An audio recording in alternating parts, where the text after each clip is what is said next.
This is a real great chance to get the all-stars of our team here, the people who've really devoted their lives to studying the past and try and make sense of it so we can navigate a new future. I think that's one of the reasons we look at the past. So why don't we just go down the line for like a kind of opening statement about why we do have to look at the past. Let's start with Linda Moulton Howe. Linda, why are people obsessed with the past, and what benefit do we gain today by looking at these ancient sites? Well, the first thing that comes to mind to me is that I have figured that I have interviewed 3,000 people since 1979, September, when I started on A Strange Harvest about animal mutilations, and that led to extraterrestrial interaction with our planet for reasons that were mysterious. And in the 3,000 interviews that I have done, there are patterns of information, and many people in the abduction syndrome will say that they are drawn to a word like OSIRIS, or that they have had some kind of a vivid, almost like a memory, but as a dream, that they were in Egypt, or they were in some other part of the earth, and that goes to the whole issue of past lives, reincarnation, and the recycling of souls. And I think that in all the work I have done, when I signed a contract with Home Box Office back in March of 1983, to do an hour special for HBO called, it was in the contract, UFOs, the ET Factor. And that the evolution from starting out in that particular documentary and finding myself blocked by the United States government in going in as many directions as I could try, that from animal mutilations to UFOs, the ET Factor, I realized that I was increasingly on paths that the government of the United States did not want anybody to know anything about. And that became, for me, one of the most important parts of the last 43 years of my struggle to understand what is the truth. Because what is it that the government is so afraid of us knowing? From simply having straightforward, presented facts about which star in our neck of the woods in the Milky Way galaxy or beyond is the one responsible for the Anunnaki, the Egyptian. The assumption that I'm making is that there have been many different experimentations with genetic manipulation on this planet. I have read documents that said these extraterrestrial biological entities have manipulated DNA in already evolving primates to create Homo sapien. And that's a direct quote. It's been burned into my mind since April 1983. But what do we get from the ancient civilization part? That the ancient civilizations are extraterrestrial manipulations on this planet. And we happen to be a current one, and the fact that the government does not want us to know this is, to me, almost becoming quaint. Do you know what I mean by that? How strange that we should still be on a planet in which the Department of Defense in the United States of America continues to have policies of denial about billions of facts that they know are true. So, looking back into the ancient history, you're looking back into what was a modern presence of extraterrestrials on this planet. Right. And how's that affecting us, our future? Well, we'll come back to that, but yes. Well, they are somehow still interacting with us, but they're doing it also in a secret way as the government, except for abductions, animal mutilations, and all of these phenomena that are on one level disturbing, while there's other information about tall whites and Nordics as being collaborative and trying to help. So it is confusing whether you're going back into Egyptian history or Mesopotamia or Göbekli Tepe. Can we We face don't the have, audience? we don't have clarity. Let's speak to the audience. Yeah, talk to. Anyway, but we'll follow up on that. But I think we're still interacting with ancient history by what Robert Grant, Robert Shaw, other people have said. So we'll come back to those. Thanks, Linda. Yeah. It's an ongoing education. So, Michael Cremo, you've been devoting your life to the study of ancient history, and what relevance does it have for us today, 21st century people? Well, I think it has a lot to do with heritage. From the past, we have taken certain things, whether it's from Egypt or any other part of the world. It's our heritage, and it helps define who we are. And we have to think about what we're going to leave to the future generations. In other words, today we are determining what people will regard as their heritage in the future. So right now, even if we're talking about things from the past, we're really talking about the future. So I started looking into the past in about 1986. And I began looking for the answer to the question, how long have we been here? And what I found when I looked into the original scientific literature, not what you see in the textbooks today that are used to teach people in the school, but when I looked into the original scientific reports, I found abundant evidence that humans like us have been present for vast periods of time on this earth.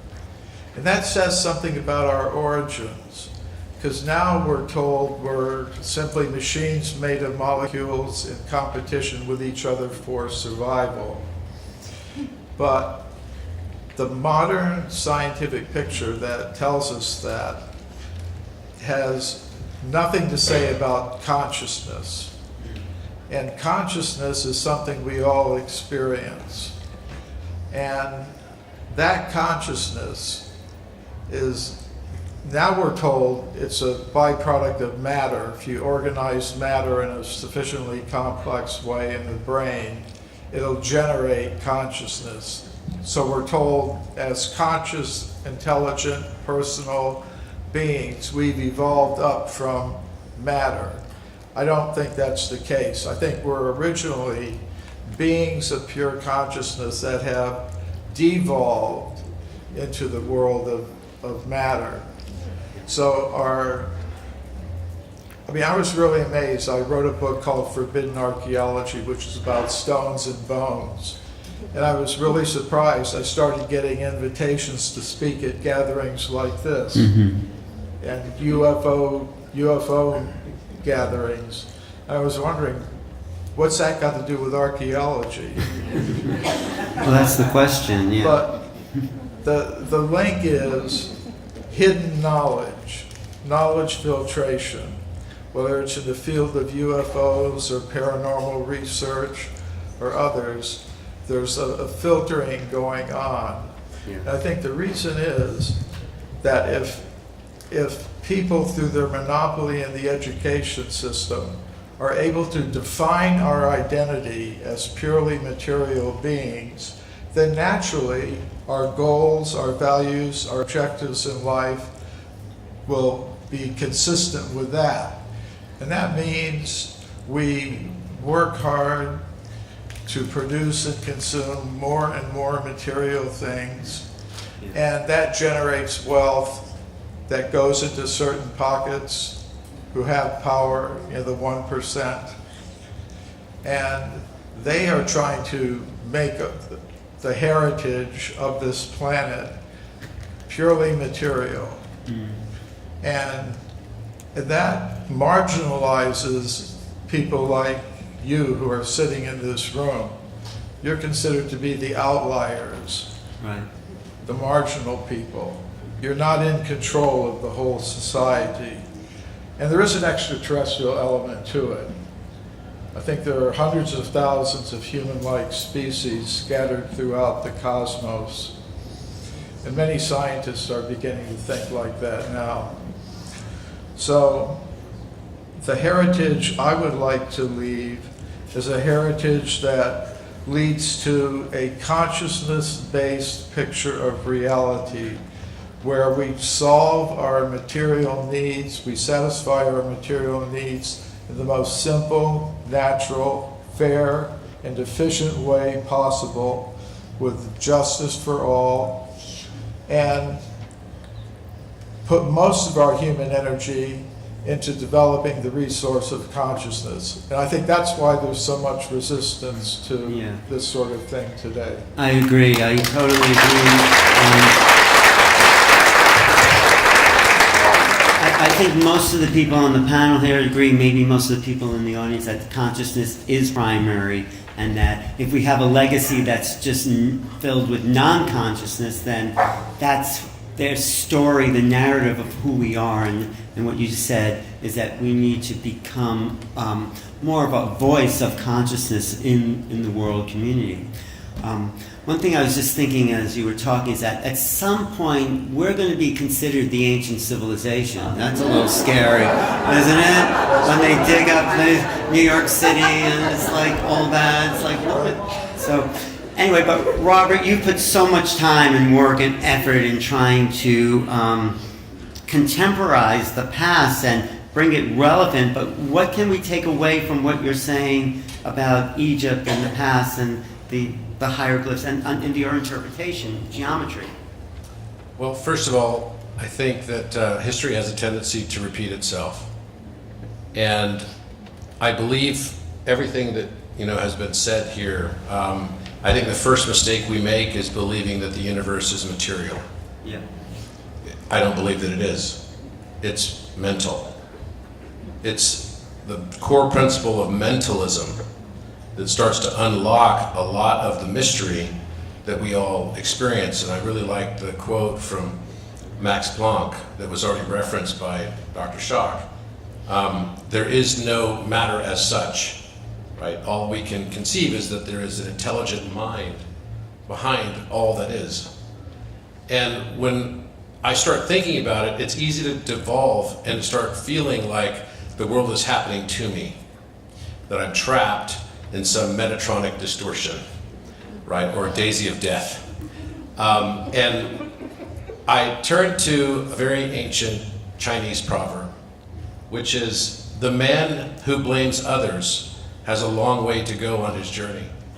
The man who blames himself is halfway there, and the man who blames no one has already arrived.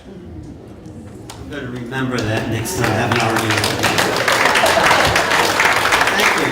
That's good. You also remind me of that quote by George Bernard Shaw, who said, "What we learn from history is that we learn nothing from history." That's the thing. I feel like this all the time. The more I learn, I feel like the less I actually know. And, what if we're in a spiritual life simulation game?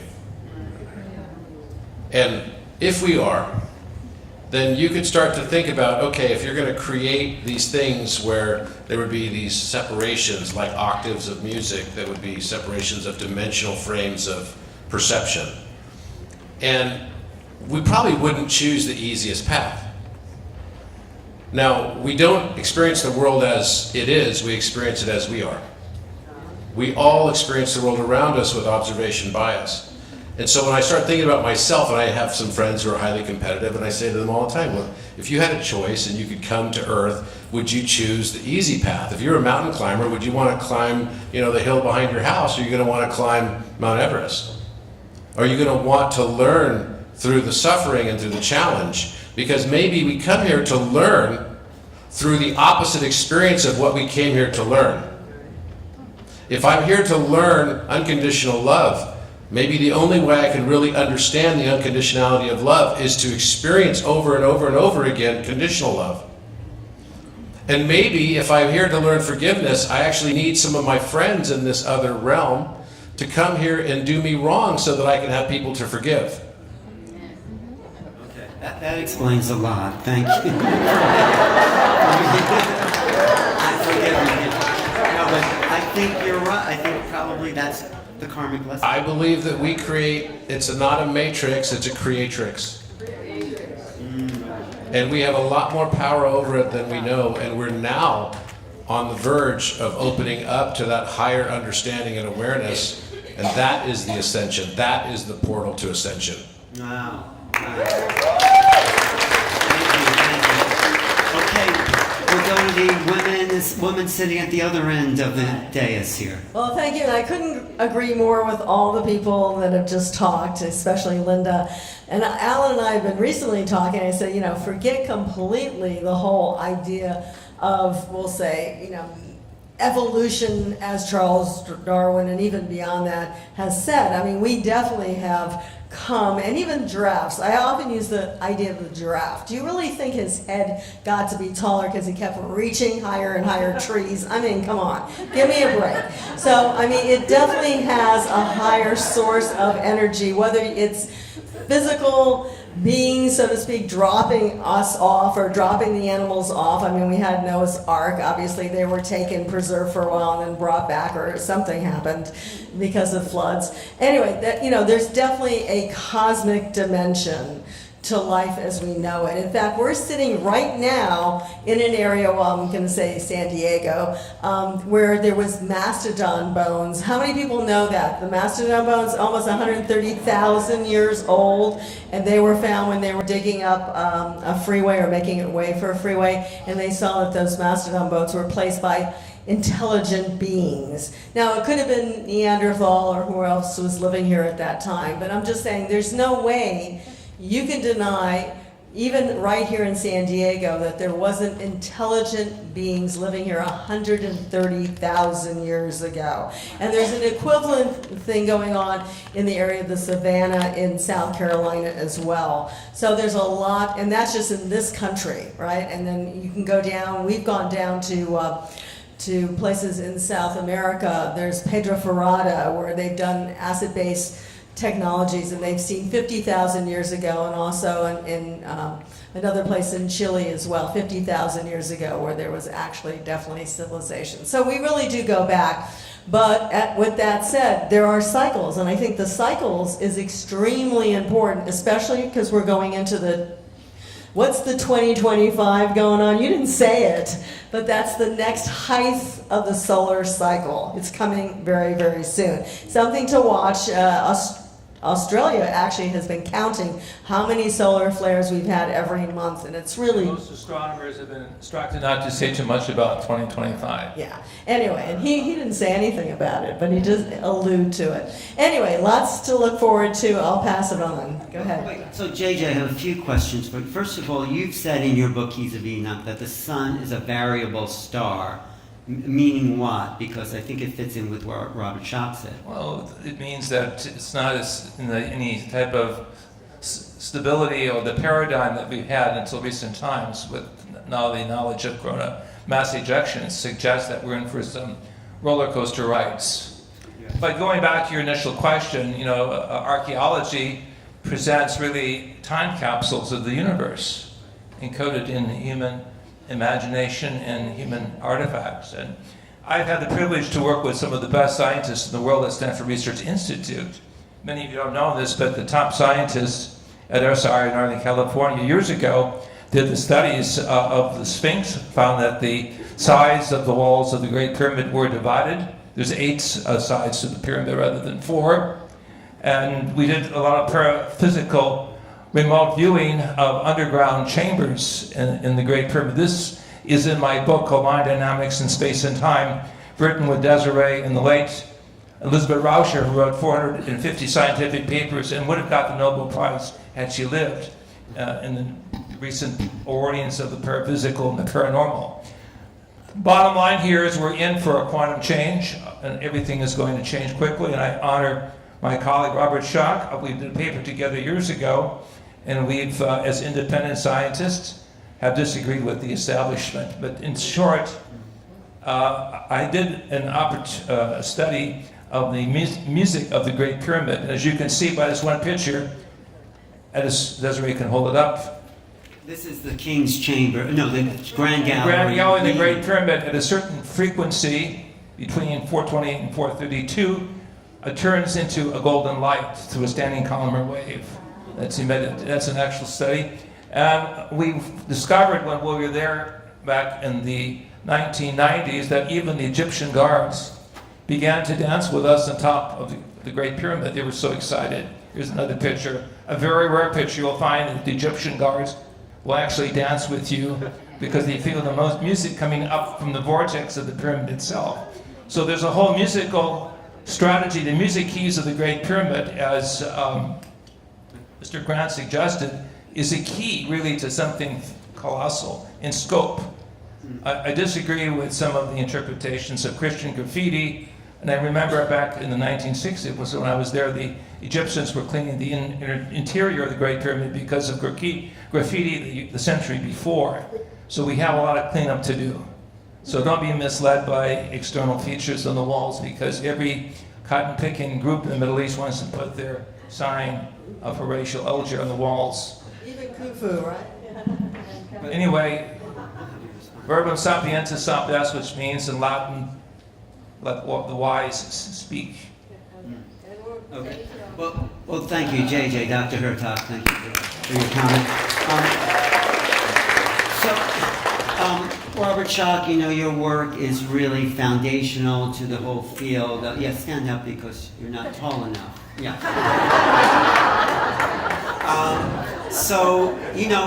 Like Robert Grant, other people said, the ancients have left us a monument, a record in stone and in music, and you're saying also a warning, perhaps, to the future. So, do we have anything we can work? I mean, what do we do about it? Do we bury our cities like Göbekli Tepe? I mean, what do you suggest? Yeah. There's a lot of things that go through my head. Right. Now, I'm standing up. I'll tell you why I'm standing up. Not because of you, because I was hidden behind the podium and I couldn't see half the audience. So I want to speak to the entire audience. That's all. So first off, and this sort of ties in with your question, but I want to make a comment. Sure. Because I was asked by Robert Grant as I was watching, was I surprised? And I shook my head no, but I want you to understand why I was shaking no. Nothing when it comes to Egypt and the ancients surprises me now, or almost nothing. And I think this ties in with your question. Why is it so important? Because I'm convinced that they had understandings, they had insights, they had knowledge that we have lost, that we have to try to regain. So that's why I was shaking my head no. Not because I already knew it, but because no, I wasn't surprised. I've learned that, I'll put it bluntly, they knew things, and I'm convinced of this, that we don't know, or we're just discovering, and I think they knew things probably and had insights that we still don't have. So we still have a lot to learn from them. And I want to disagree with some of my academic colleagues, and I am, I'm really not someone who's trying to put other groups or other people down. But I know Egyptologists, I've dealt with Egyptologists, and some people even call me an Egyptologist because I've studied Egypt so much, and so, it's a loose term, but I'm a geologist, I'm a geophysicist, that's what my PhD is, and I've known Egyptologists who've built their career studying ancient dynastic Egyptians and all the little details and whatnot. And when you talk to them, their attitude basically is that these were really stupid, crude, primitive people who happened to do some nice art, happened to build a nice pyramid here or there, temple there, but they didn't really know anything profound. You see my point? I think they really did know something profound, and that ties in with the work of Schwager de Lubitsch, who, I've looked at quite a bit because my late colleague John Anthony West really began with Schwager de Lubitsch and his detailed mathematical analysis of the Temple of Luxor, if people know that, what he called the Temple of Man. And just to clarify, he also believed there was a Temple of Woman, so he was using that as a man, woman, etc. The concept of sacred science, things like Robert Grant has been pursuing, and others with the Great Pyramid, and the detailed mathematical analysis, the detailed astronomical analysis and archaeoastronomy, and I think of the work Robert Bauval, my colleague, has done, et cetera, and we could just name so much there. So there are so many things I think that we have to learn from them, and we should learn from them, but why? Not just because it's sort of interesting, not just because it expands our knowledge base a little bit, but I am of the opinion that they had insights into things we are barely touching the surface of. One I want to mention, it's already been mentioned a little bit, the cycles. Cycles at all different levels. Unfortunately, well, let me put it this way. We're in the United States, and there are cycles in the United States. I think of political cycles, 4-year political cycles. I mean, that's nothing. I'm a geologist. I was trained to think in terms of hundreds of millions of years, billions of years, tens of thousands of years. 5-year plan, 5 years is nothing when it comes to, bigger picture. And I am convinced now that the ancients, and I'll just use as a general term because we could talk about the ancients and the very ancients, so I'm really talking about both, and the different cycles of civilization, but they were thinking in terms of cycles that could span thousands of years and tens of thousands of years. I'm convinced, I didn't get into it in my talk because I could have talked a lot longer, but there's evidence, for instance, at Göbekli Tepe, that they knew about the precessional cycle, which is approximately a 26,000-year cycle. We heard about that some already. So they were aware of bigger picture, if I could put it that way, aspects. And I also agree that with the other comments that they probably were not necessarily so materialistic in that sense.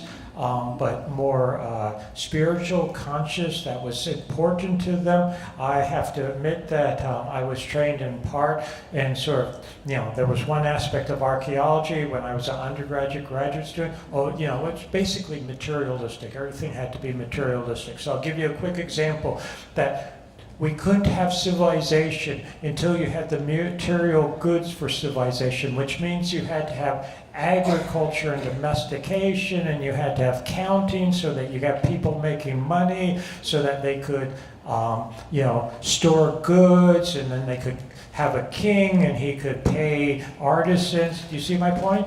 Very sort of, I'll put it this way, Marxist point of view, materialistic Marxist point of view. And I think that misses a huge aspect of the ancients and spirituality and deeper meaning and consciousness that they were very, very involved in. So there's all those types of aspects. The concept that there was a civilization before our cycle of civilization. So I want to make a comment lastly on that. I talked in my presentation about what I call earlier cycle of civilization. I actually call it the Urian cycle of civilization, being Indo-European for proto or beginning or early version of something.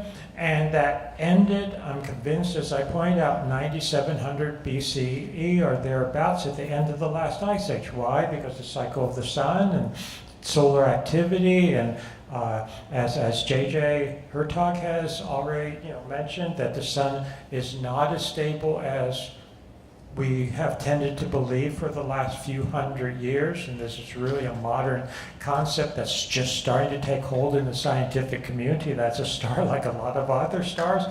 I think the ancients, based on the evidence, knew this and understood this, and certainly understood it from a practical point of view because they experienced it, and they tried to leave, perhaps, whether intentionally or unintentionally or somewhere in between, we can argue, but information about this that we can, in a practical sense, benefit from. So even when there's people, not necessarily people in this audience, that couldn't care less about learning about ancient history or anything else, they do care that their electronics are going to go poof the next, major solar outburst is going to occur, and I'm convinced all the geological, astrophysical evidence indicates that this could be right around the corner. And so I'm not a fear monger. I'm not trying to sell you prepping tools or something.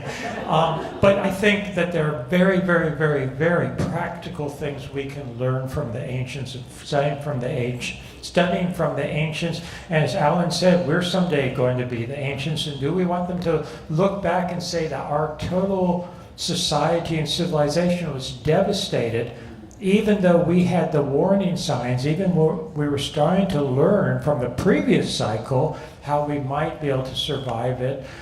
Or do we want to just go in a poof and be gone? And one last comment, and I don't mean to hog the mic, but I want to stress this for 2 seconds.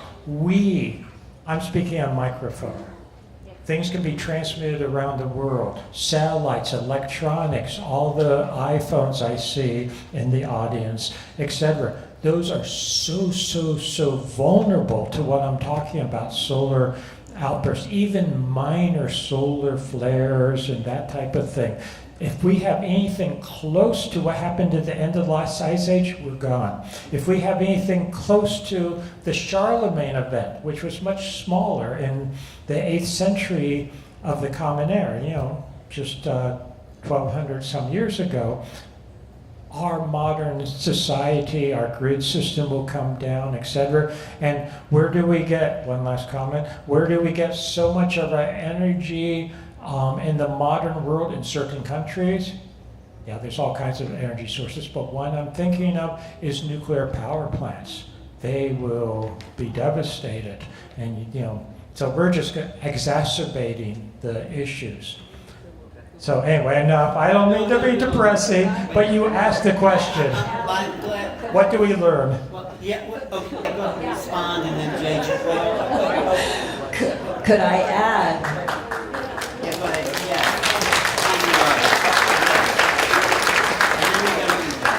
Yeah, go ahead, Linda. Could I add what I have read in some documents that were speculation, but I've also talked with people who have had some passing information in jobs that they've had in Intel, that the ancients, at least some of them, were full-blood extraterrestrials based on this planet, and not just the surface deserts, but inside mountains, bases inside, that the length of existence or coexistence of other beings on this planet goes back a very long way. This current model is only 45,000 years old in the crossfade with Neanderthalensis. And then you add to that the briefing that was given to Ronald Reagan, March 6th to 8th, 1981. I've had two people who I have had work with in Washington, D.C. for about 20 years. And both have been able to confirm that Ronald Reagan went to Camp David, March 6th to 8th, 1981. Mm-hmm. And I'm talking about the Serpo material, which in my work, it's been way more supported than contradicted. And everybody should read the Serpo material. Yep. And if the briefing is as it is stated in the Serpo material, then Ronald Reagan was introduced to 5 different extraterrestrial civilizations, described as such, given names by a man who was working in a very large biochemistry department. And the names included at the start, Eben was extraterrestrial biological entity, and those were the ones with the pear-shaped heads, not the pointed chins, that we would say were gray with large black slanted eyes. Very specifically, the Ebens were identified for Ronald Reagan as being a kind of ally in the United States, and that there had been a treaty of some sort. And then the next was Archeloid, and it was spelled Archquuloid. and the definition, as I've explained to President Reagan, newly elected, is that the archeloids were a genetic experiment by the Ebens, and that the Ebens had made the archeloids, which had very large noses, somewhat bullet-shaped heads, that they put ropey headdresses around. All of this was described. And what automatically then do you see? Anunnaki, Assyrian.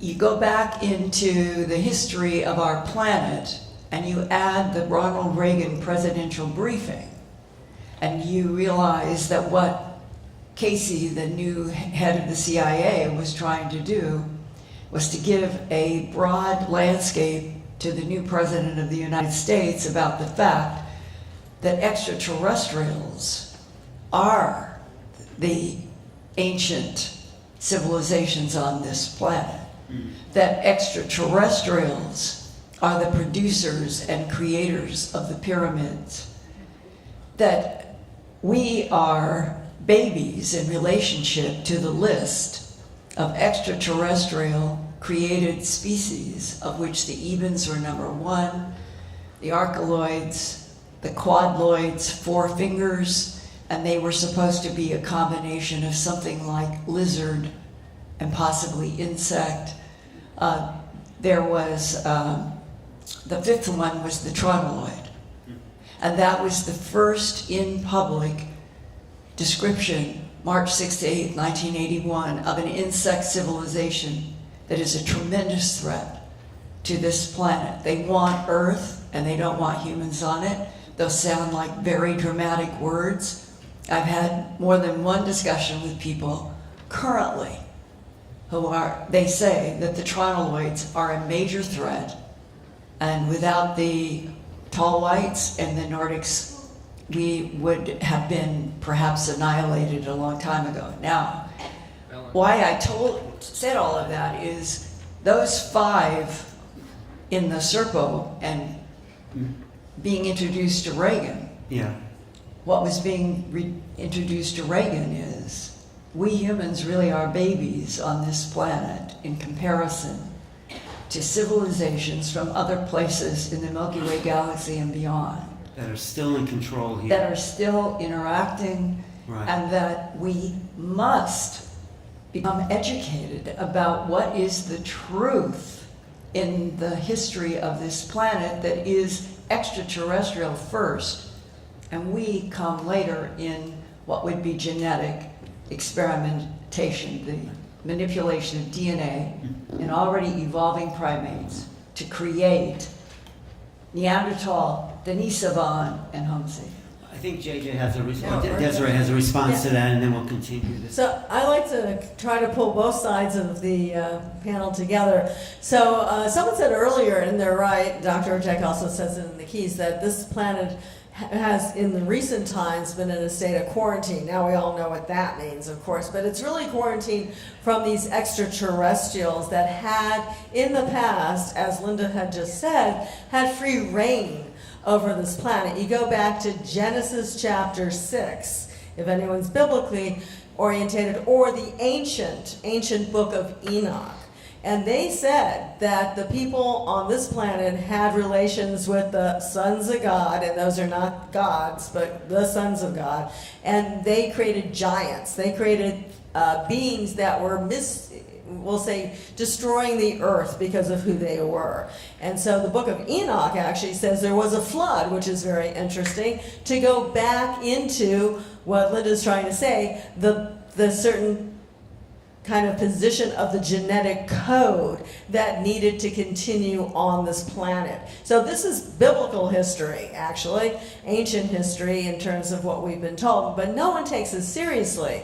But maybe there is, that previous civilizations on this planet had been misused, much of what Linda just said, and that now we are in a chance, because we are who we need to be, to make a difference. And we believe, from a higher standpoint, that we actually do have a certain light energy code structure within us, a higher consciousness within us. And that allows us to achieve greater levels of consciousness that we have been told. In fact, in a certain sense, we've been dumbed down, not only by governments, in a certain sense, who are not telling us the real truth, not only by archaeologists and those who control the sacred sites of the planet who have not let us continue on, but also by certain consciousness levels surrounding this planet that have tried to keep us somewhat without a higher knowledge.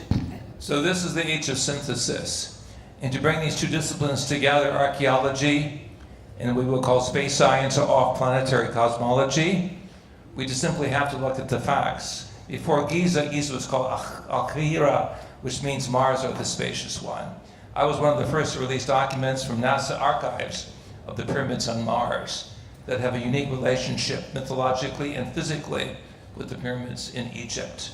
So there's a whole new realm of Egyptology and off-planetary sciences that will be released, I believe, with the coming disclosures from General Chaim Ashed from Israel, who actually wrote a book dealing with secret negotiations alleged between the American scientist and the Israeli scientist and the cosmic others.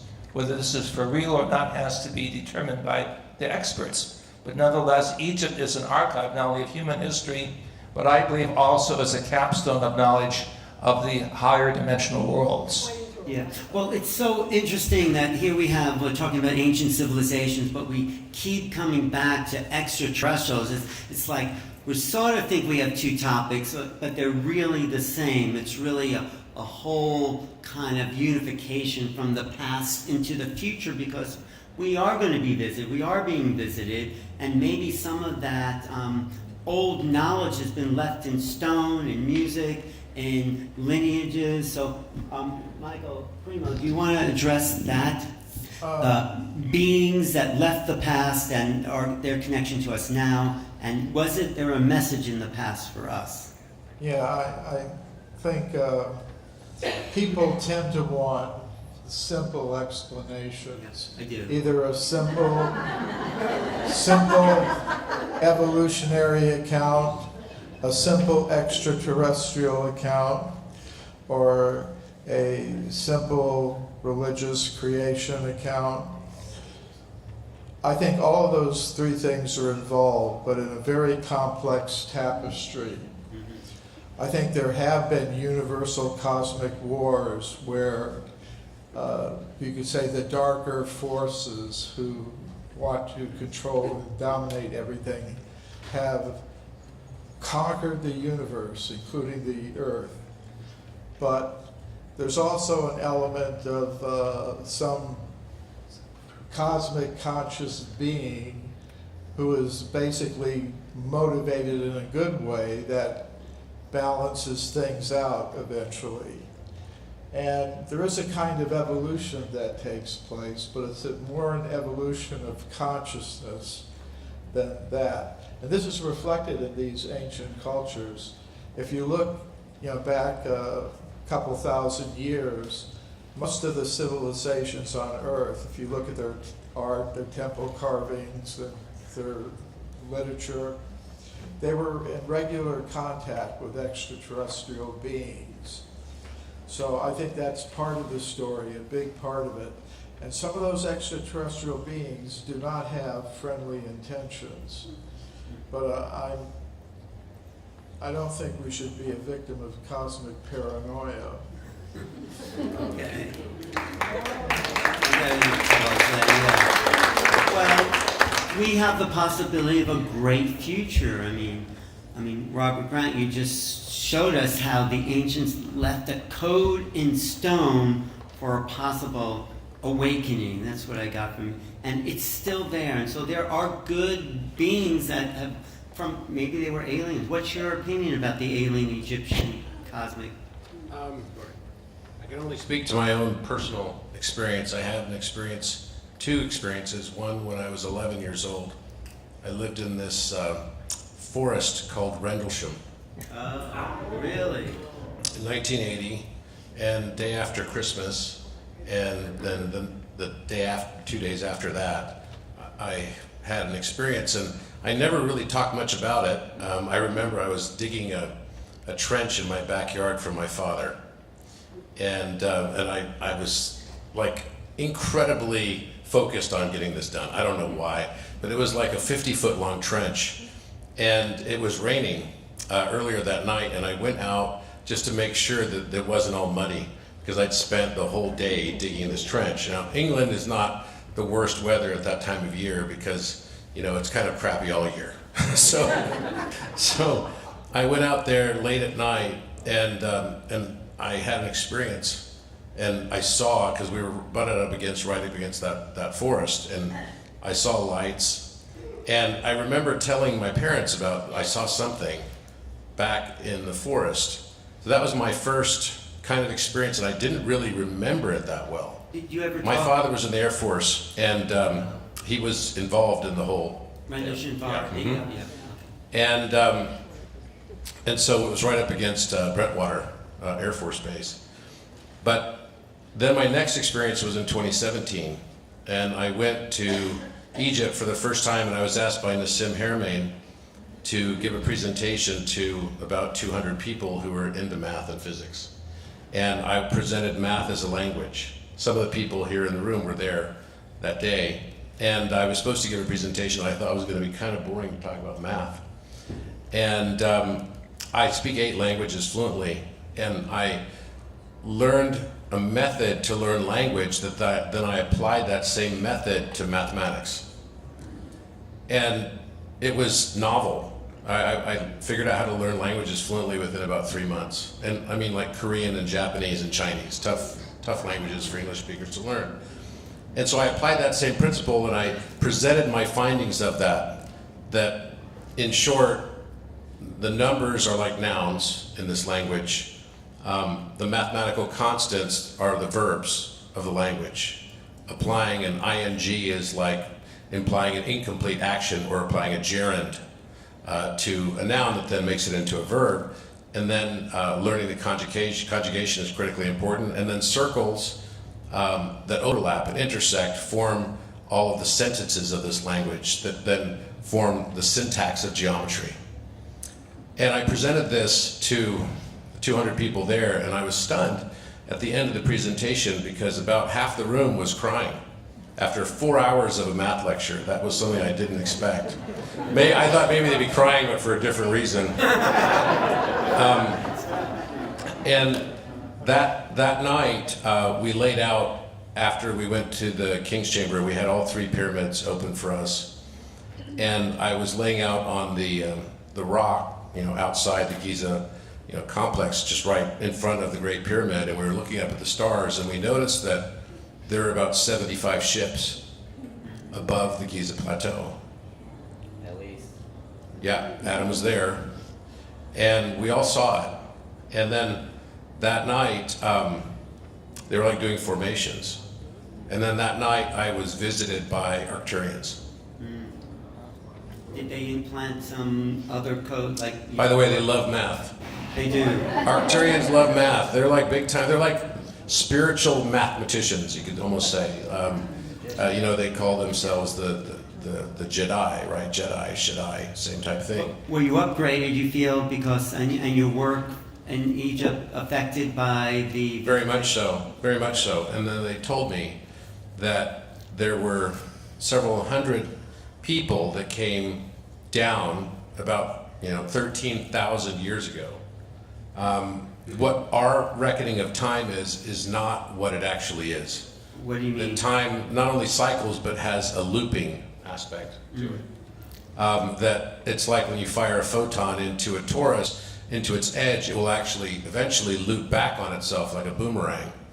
And that what we consider as our distant future might actually also be considered our distant past. So time being a torus, then our aspect of what we think of as time and the cyclicality of it, sometimes what we are looking at in the historical references that we hear about from Rudolf Steiner might actually be not only the reference to the past, but actually what we're going to be experiencing in the future. You know, I'm getting a sort of time distortion seriously because, you know, we're talking about the ancient past and yet we're talking about the ET future, and I feel like I'm really being stretched into a different way of conceptualizing time and space. Well, that's what it means to enter into a higher dimension, fifth dimension. We'll start seeing that time itself is not what we thought, but that the pyramids themselves were built by a group of, there were the local people there as well, Atlanteans, Thoth, Ledet, Enoch, Thoth, Metatron, Osiris, all of them could be considered sort of synonymous. Different aspects, different incarnations of the same energetic frequency, but that the Arcturians played a central role in the actual architecture of that effort, and that Thoth had actually been an Arcturian before that.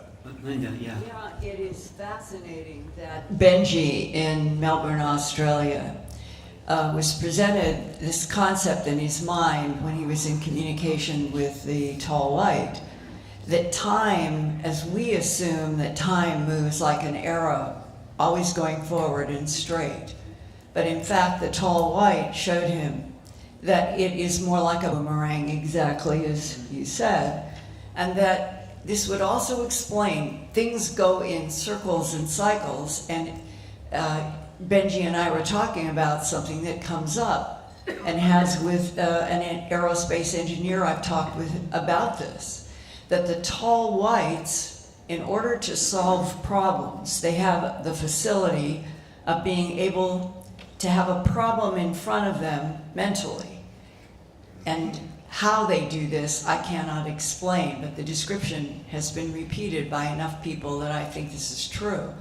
The tall whites will take a problem and they will project it in a stream, a time stream, to the future. How far they go is probably determined by some mathematical thing that they do.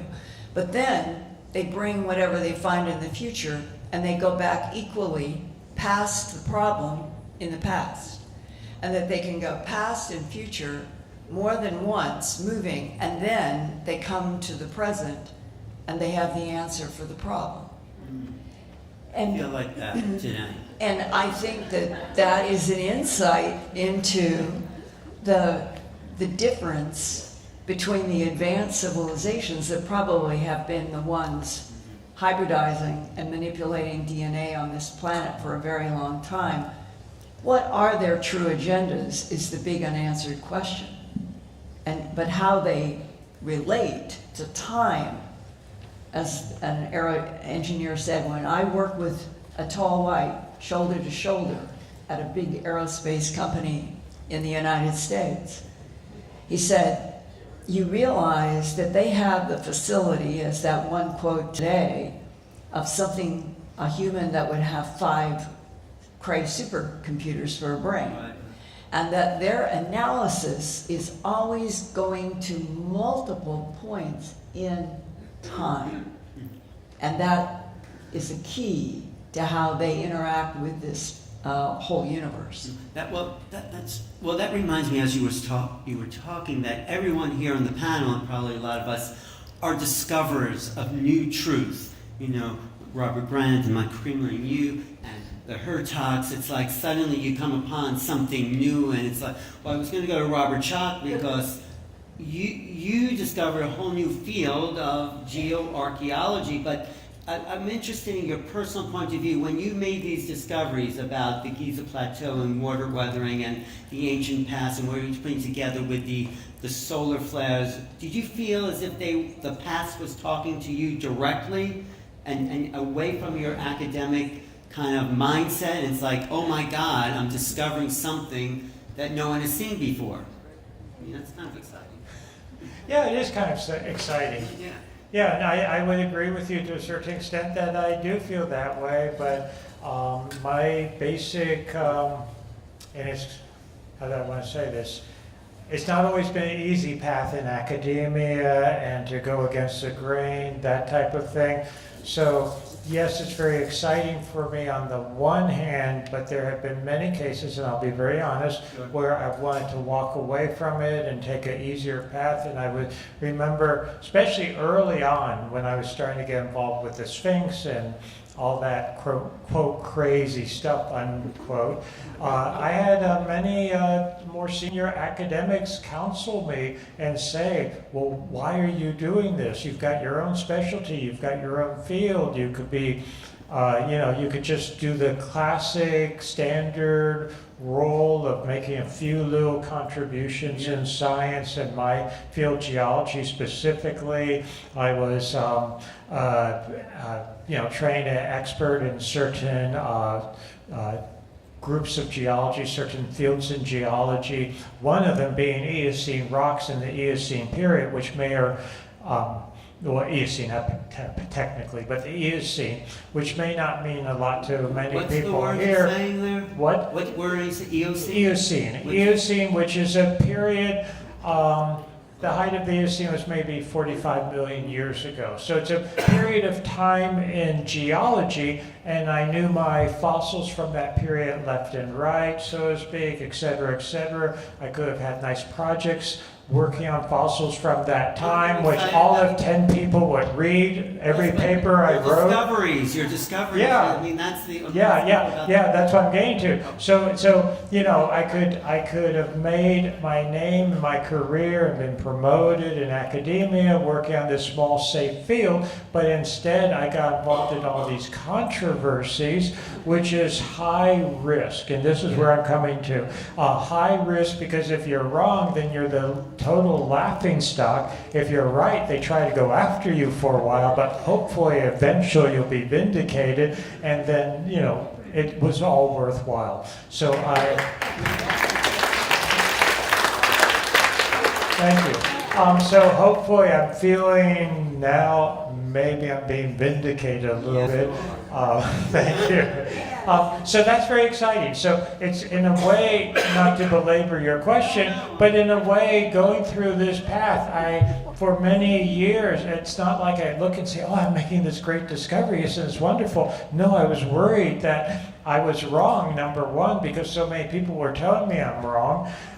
In academia, and even though I felt I was right and I have to follow the evidence where it leads, even if it goes against the grain of the conventional academics, there wasn't a whole lot of solace in emotional sense because I was being so attacked, beaten, et cetera, that it's only recently I've had sort of time to reflect on what you're saying. That's what I'm trying to say. So now I reflect back 30 years ago, and I guess I'm glad I did it and stuck with it. We're glad you did it,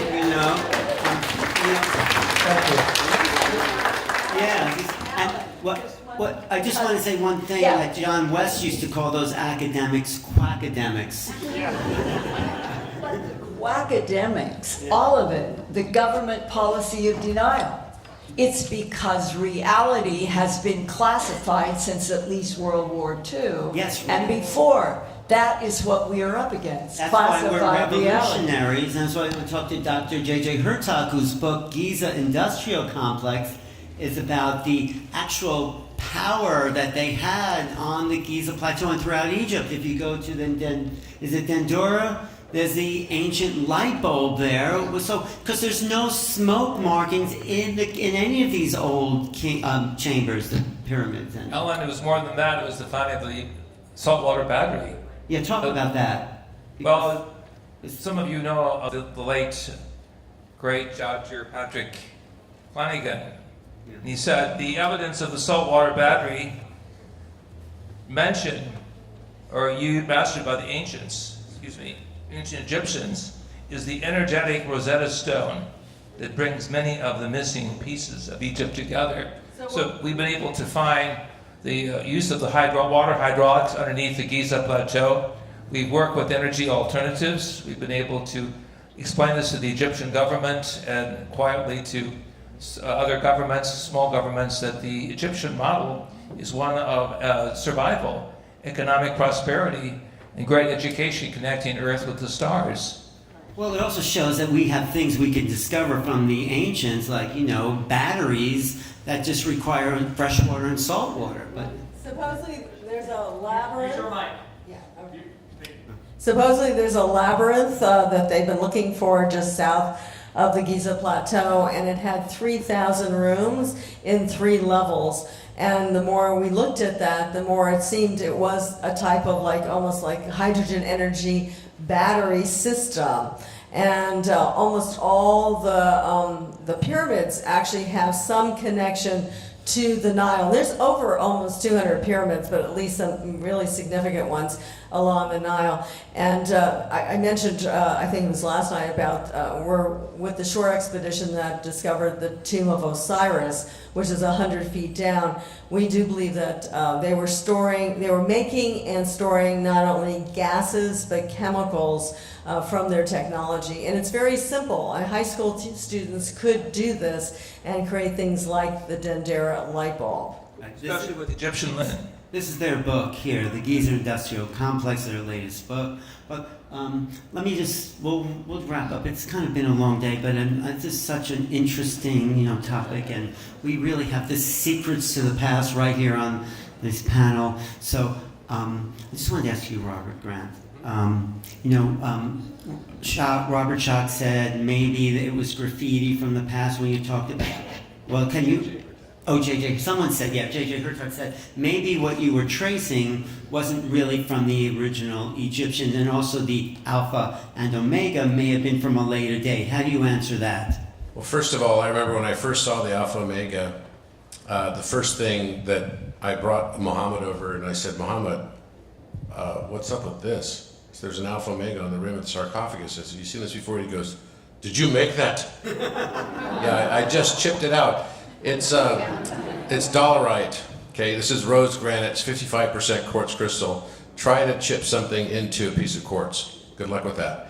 Not so easy. Secondly, it was exactly 5.6 inches, 5.605 inches, which when you square 5.605, it's 31.4159262.535. That's pi times 10. And the room itself is 31.4159262.535 meters as its perimeter, precisely. The number of times the sarcophagus fits in the king's chamber is precisely 137.5 times. The Omega, it is. Yeah, absolutely. Oh, number, J. It absolutely is. And in physics, it's also very important. Oh, it's 137.5 is 137.5.5, 137.509.876 is 432 divided by pi. And that happens to be the golden angle. And it's also related directly to radians.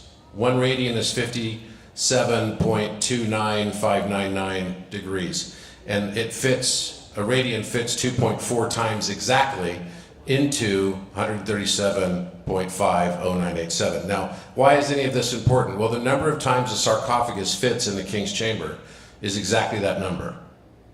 137. 137, which is also related to, now when you take the space out of the center, it's 137.036 times. That is the fine structure constant.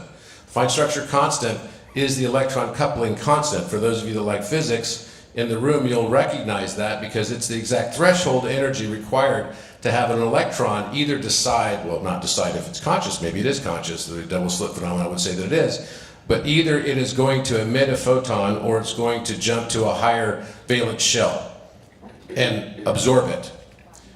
That threshold is a mirror of light and dark. And that mirror of light and dark is what Richard Feynman referred to as, we don't know how God pushed his pencil, but we know he pushed his pencil on this somehow. And it's the most mysterious number there is. If you look at Yahweh, it could also be seen as pi times 7 and pi to the 7th power. So this is the shape of the letters of Yod He Vav He. Now that also would turn out to be pi times 7 is 22, pi to the 7th power is 3020. That's the exact perimeter and feet of the Great Pyramid. And when you put those on top of each other, 22 over 3020 equals 1 over 137. So maybe it's all coincidence. I don't know. I like math. And probabilistically, it says to me it's not likely. And I would also say then that the petroglyphs that we find on the walls, I don't know when they were made. I'm not trying to make a claim that I do know when they were made.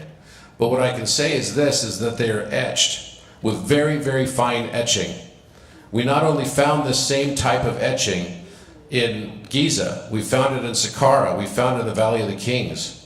Every one of the sarcophagi. And we also found it at the Assyrian. The oldest places in Egypt are the Assyrian, the Saqqara, and the Giza Plateau, in my opinion. This idea that the Step Pyramid was the oldest pyramid by Djoser is, I believe, it totally incorrect and false. Just look at it, it's entirely asymmetrical. You have much larger stones on the Giza Plateau. There are 9 pyramids that have these kind of stones across Egypt. And they make literally the shape of Orion across Egypt. Now, what this says to me, and I look back in history, in Epic of Gilgamesh, as well as what we think of as the Bible, is not really Christian. I could even make an argument that's not really Judeo-Christian. It's something that's a cross between the Epic of Gilgamesh. It's certainly not the Geb-Nut story of creation. Now, is this something that Cory was defaced later on with this very high precision etch that somehow, in the case of the Alpha Omega, matched precisely the meaning of Apis, Bull, and Hathor, which the Apis is the representation of Osiris, the great bull of the West? I don't know. It just seems very unlikely to me. And when I look at it, I believe that, it'd be very unlikely that they would carve on the wall Satet, which is Artemis. We can go back and look at the Sumerian gods, the 7 gods in the Sumerian pantheon, then going to the 9 gods of the Egyptian pantheon, and the 12 gods of the Greek pantheon and the Roman pantheon. They all have relationship to each other. And these stories tend to travel through time. Now, maybe they're on a cycle. Maybe what we consider as the past is the future. What I do know is the more I learn, the less I actually know.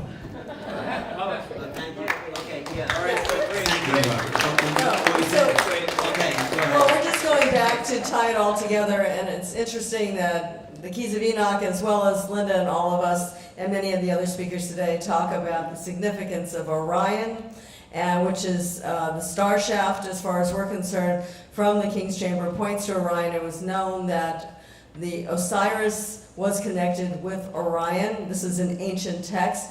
And also, if you go down to the Queen's Chamber, there seems to be an alignment as well with Sirius. And if you continue those upward, you don't see it in the pyramid itself, but it's there as the Sirius, Orion, and the Pleiades connection. So there is definitely a connection with the stars to the Great Pyramid, to, of course, as we've just heard, the alignments of all the things and the positions on the earth of the pyramid.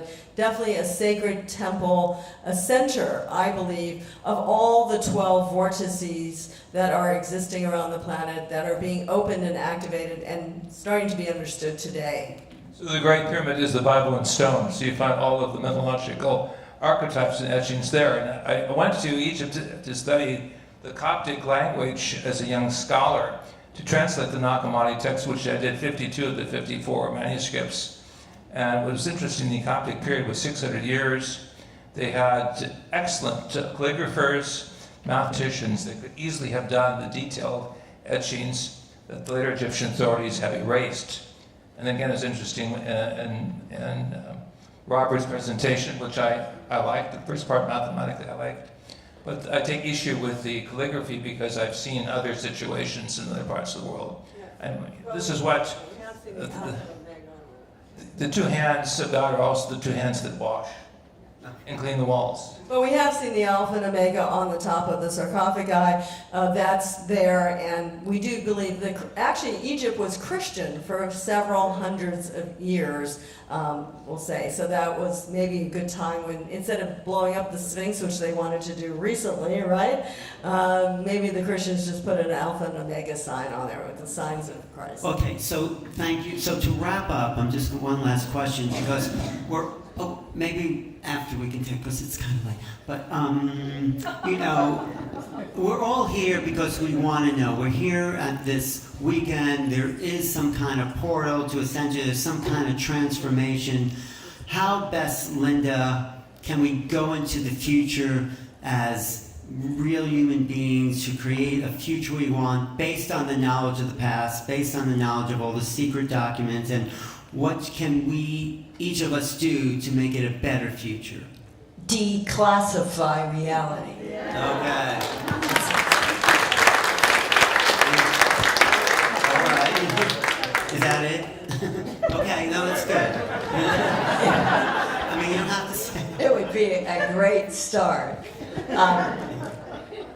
I think that built around your question is the issue of what kind of government are we actually in the United States now?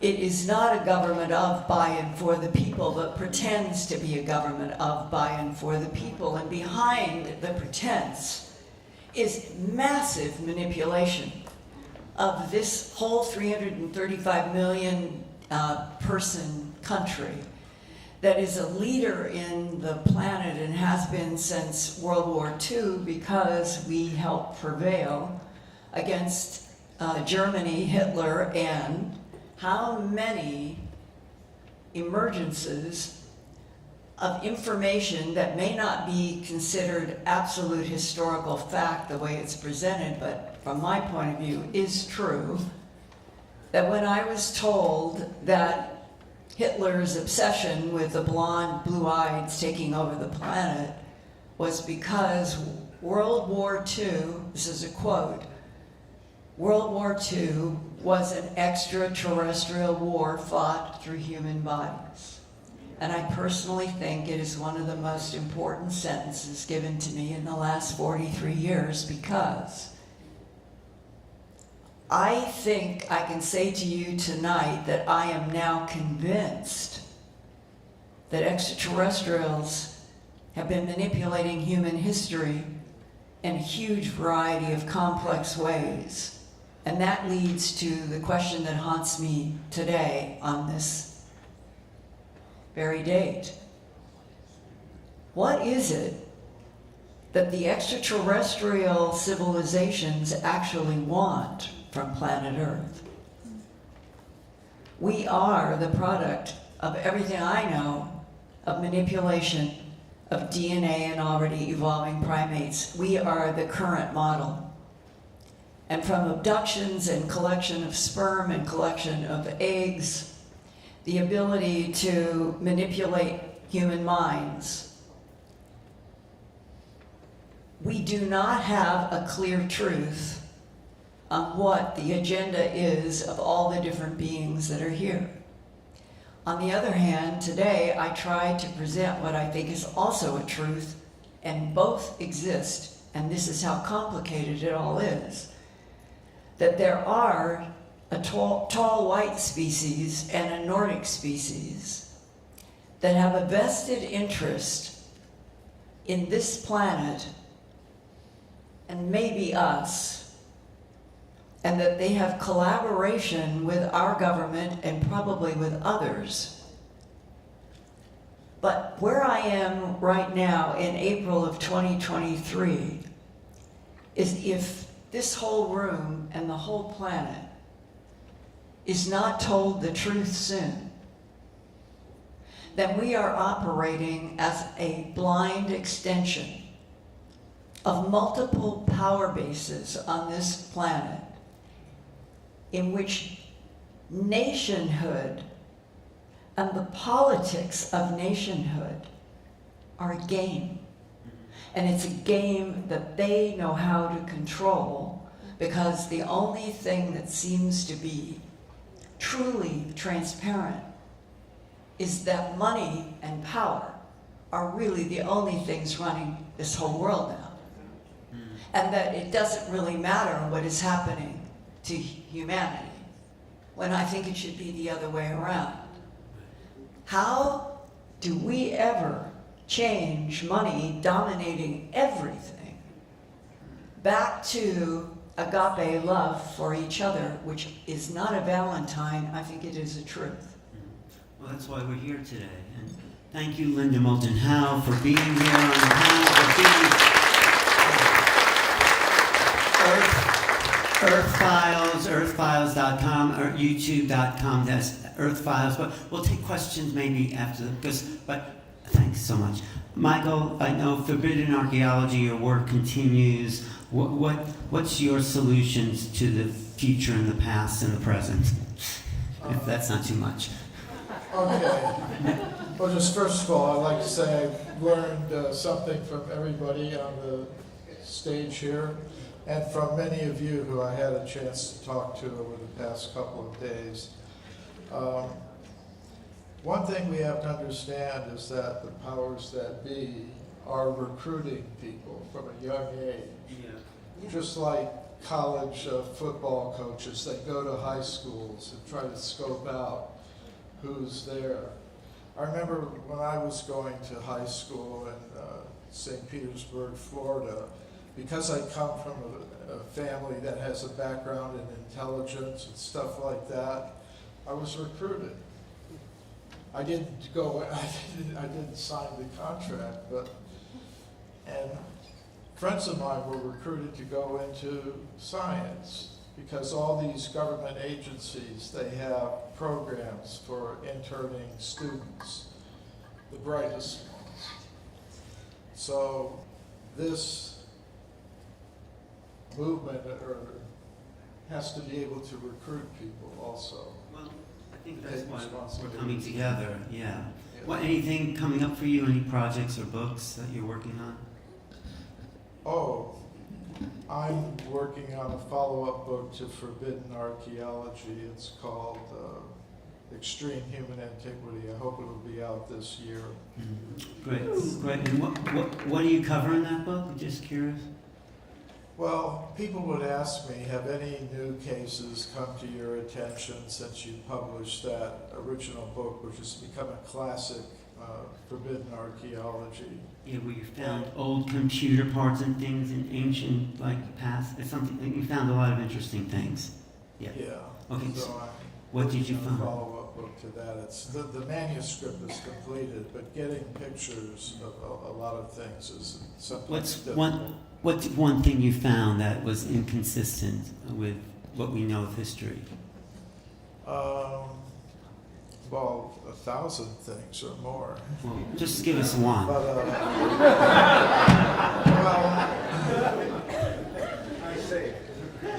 The best.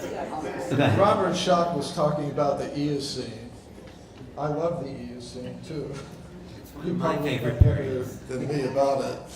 But there are some interesting things that have been discovered in formations that modern geologists regard as Eocene.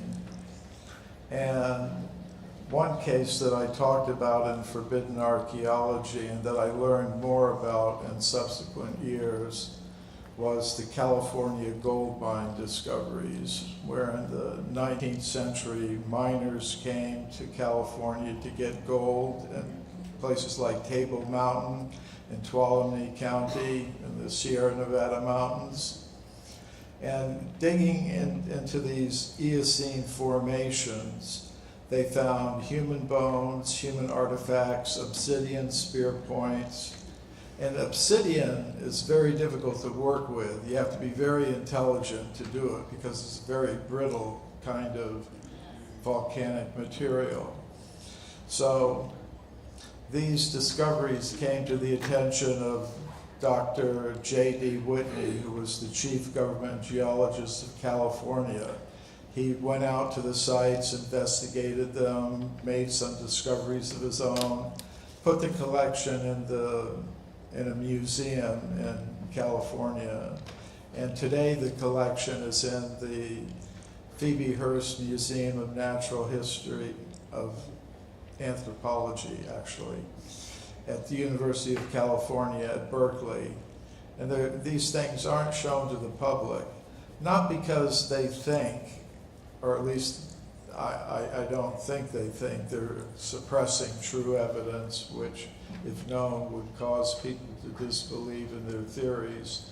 Rather, they just think they're being responsible scientists. Right. That's the problem, isn't it? Yeah. It's really an act of suppression. But thank you, Michael. Your website. michaelcremo.com. Robert Grant, thanks for coming this way. What do you feel your ultimate mission is here to deliver? Well, I was talking to Robert, but no, I can talk to you too. What's your? I was asking him. But if you want to answer, you can. Okay. I just want to say, Robert, when you were mentioning all these numbers, the two that really stood out for me were 432,000 and 864,000. Because some of the speakers here have been talking about time cycles, bigger ones than we're familiar with today. The people in ancient India had a system of cycles called yugas, and one of them is 432,000 years, and the other is 864,000 years. Probably I'm not telling you anything you don't already know. So I think there was a worldwide civilization that had knowledge of these cycles, and that's why you see these similar numbers turning up in all of them. Well, and it makes you wonder too, because the mile, where does the mile come from? The sun's diameter is 864,000 miles. It means its radius is 432,000 miles. And the Euler number was only discovered by Charles Napier in the 18th century. And yet, if you calculate using 864 as the diameter of the sun, and if you look up on Google right now, what is the diameter of the sun in miles? It's the Euler number times 1 million. That's the circumference of the sun. It's exactly 2.718 million miles. Could I ask you guys a question? Mm-hmm. I've had a really wonderful opportunity to be at the University of Southern California with some physicists. They haven't published yet, but the whole issue was that we are in a holographic universe, and they are getting ready with how do they announce this. Because if we're in a holographic universe, it must be being projected from another dimension or another universe. Correct. And if it is projected, would that explain the repetition of these magic numbers? Yes. Indeed it does, and so much more too. So you asked my life's mission. Yeah, exactly. I take solace in the quote by Alan Watts. Man only suffers because he takes too seriously what the gods made for fun. That's actually pretty good. And I think my mission, one of my missions, is to personally myself to wake up from the illusion. It's not about blame. It's not about someone else. It's when I first started to realize that the things I was judging were the things I was attracting. And those things that I kept attracting over and over again only stopped when I stopped judging them. And we all do this. The things we don't like about ourselves, we find fault in everyone else because those are the things we don't like about ourselves. This is called narcissistic self-projection. And the truth is that we're perfect just as we are. I used to spend my life seeking perfection. I was the medical aesthetics king of the world. I launched Botox. I launched Juvederm. Those are my products. And it's kind of funny now because I spent my whole life seeking perfection rather than just seeing it. And I used to think that my role was to help people to realize their ideal. Realize your ideal, as in a possessive context. Whatever your ideal is that you conceptualize, you can realize. And now I realize that the truth is realize you're, as in you are, already ideal. But didn't you find perfection in numbers? Not to be personal or anything like that? Yeah. Just thought I'd ask. No, there's a point where you stop looking at the decimal extension, I guess. But what it did for me, I don't think of this as if there is a holograph that we're talking about, I would say I call it the U inverse. And actually you have a number, it's an energetic light signature, it forms the foundation of your DNA. And the experience that we all experience, and you are a prime number, and that number that is prime will have a 1 over x version. So just take and divide the number 1 by that number, whatever your number is, and it's your birthday. I believe it's your numerological birthday. It is actually your name in gematria and the location of your birth and the time of your birth, and this is why Gene Keys works, and this is why numerology works, and actually that forms your energetic signature, and that number taken in its inverse form becomes your life experience, and it has a period of cyclicality that repeats over and over and over again until you find your golden ratio through forgiveness and love. And